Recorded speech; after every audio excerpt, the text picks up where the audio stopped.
Hey you guys, Squint here. Today we're going to work on a lock from Daz Evers.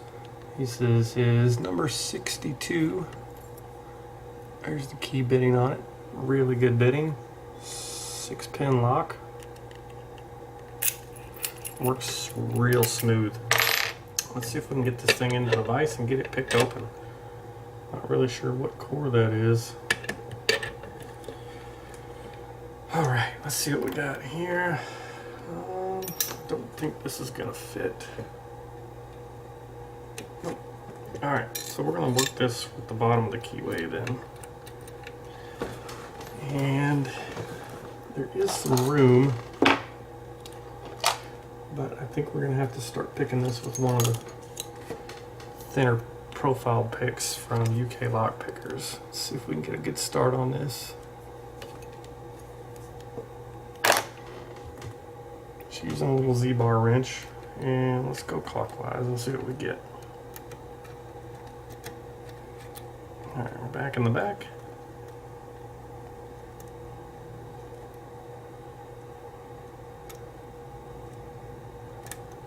Everything's kind of bound up. Maybe I'm not on the right.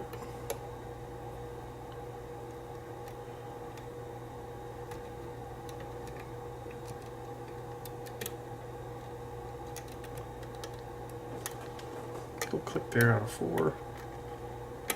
5, another little click.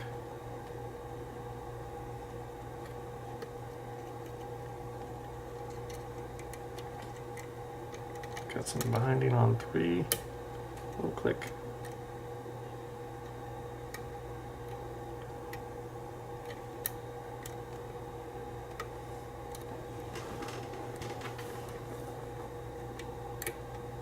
Little click out of 1.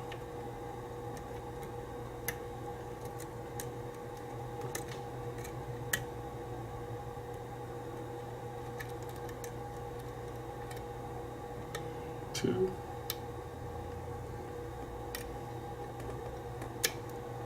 Click there. Back up 1.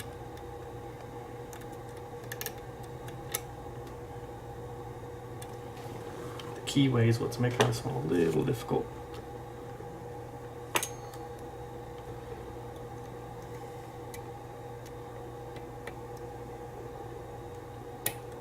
Okay, that was 1 again.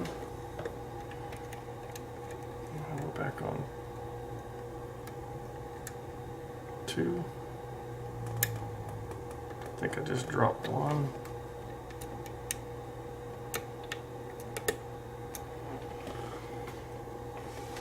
Trying to find something a little flat, but not too flat.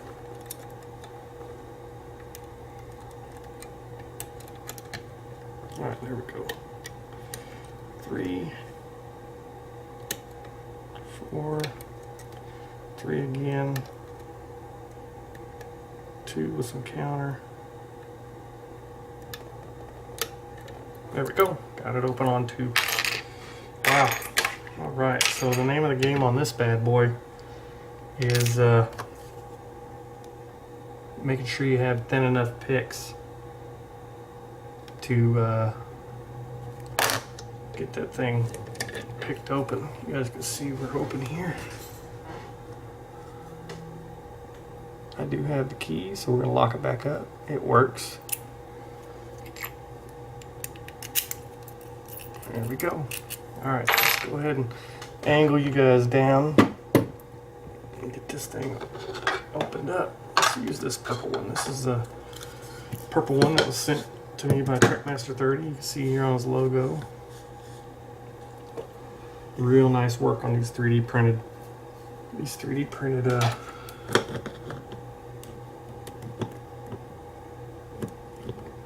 tinning trays. Sorry.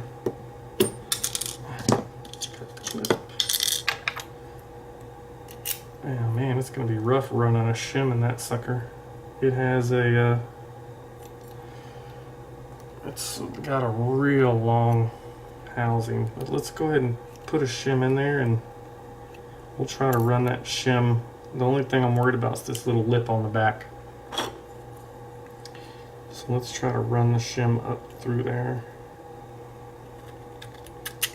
There we go, got it. Oh, okay. 1, 2, 3. So it's actually only a 5-pinner. It's got a hole up here for a 6th pin. You guys can see that. So the cord, 1, 2, 3, 4, 5. Okay. That's kind of weird. I guess I could have counted the key, but you can see everything is in and working. It's got some nice work done to the core. Nice quadruple serrated pin there, and then a single serrated pin.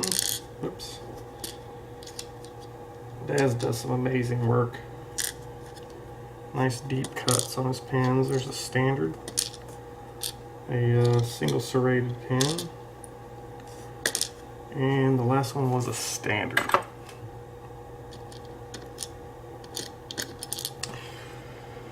Up top here, he's got some, looks like counter milling there. Yeah, definite counter milling in 5, threaded in 4, threaded in 3, threaded in 2, and then nothing in 1. Beautiful work, sir. Alright, let's get, I don't know if I'll be able to pull that shim out till we get to it. Let's see what we got in up top here.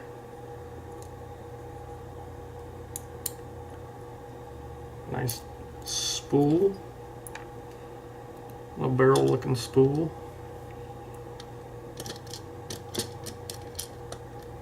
Come on. Long copper spring. In 1, 2, oh there we go.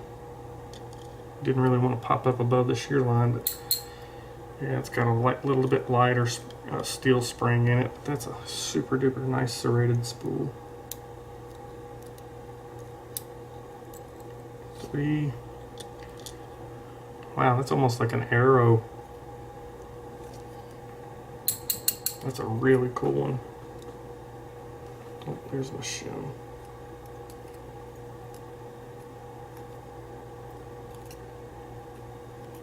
Trying to get my shim out of the way. There's 4.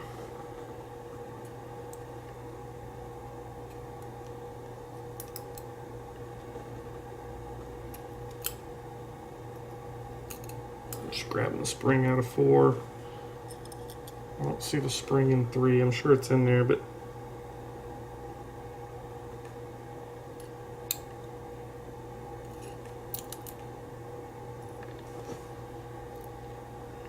another nicely done spool there. Another big steel spring back in 5. Let's see if I can. Okay, there we go. So that was number 5, and then this little bitty spring here went in 3. That's why I couldn't see it. Let's see what he's done up top.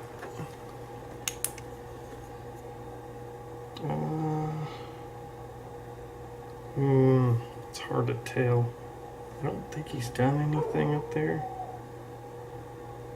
It doesn't look like it. Nothing's been, it doesn't look like anything has been taken out up top, but I can't, it looks like there's some milling going on in there, but I don't think it has anything to do with this lock. Alright, let's get you guys zoomed in so you guys can see this awesome work. Honestly, a real piece of art with this lock. Looking at these pins. Alright, you guys can see here in number 1 he had this almost the key pin has got like, let me shine, I'll see if a flashlight will. Let me see. Open the shades up a little bit, see if that gets me a little bit more natural light in here. Make it a little bit easier for you guys to see. Yeah, a little bit. Alright, he's got a nicely serrated pin here, four serrations on it. And then he had a nice spool. It's kind of like a little barrel spool here with a long copper spring. Then a single serrated key pin here. And then this pin right here is real nice. It's got even a little nipple there on the bottom of it. You guys can see there. But another serrated or thread, you know, I don't. It's like a serrated spool. and then a standard in 3. Oh, this steel spring here, standard in 3, but this pin right here is amazing. You guys can see that it's like a little arrow almost, but it's all round. The bottom of that whole thing is round, so it's a spool, but it's got a little arrow tip on the end of it, and it had this little bitty tiny copper spring. And then here on 4, another serrated key pin, and then another serrated, I would call that just a deep serrated pin. It didn't really spool out too much, but you can see the serrations in there. If I can grab it, there you go. And then here in 5, he had a standard, and then another one of those. This would almost be a serrated spool just because of the width of the serration and there towards the top. So this to me is like a little barrel spool here in 1. And then he had a real nice 2 steel springs there on the back on 4 and 5. So yeah, that was an awesome pick. You know, the hardest thing with that one was getting the right size picks, which these from UK Lock Pickers have real thin shafts.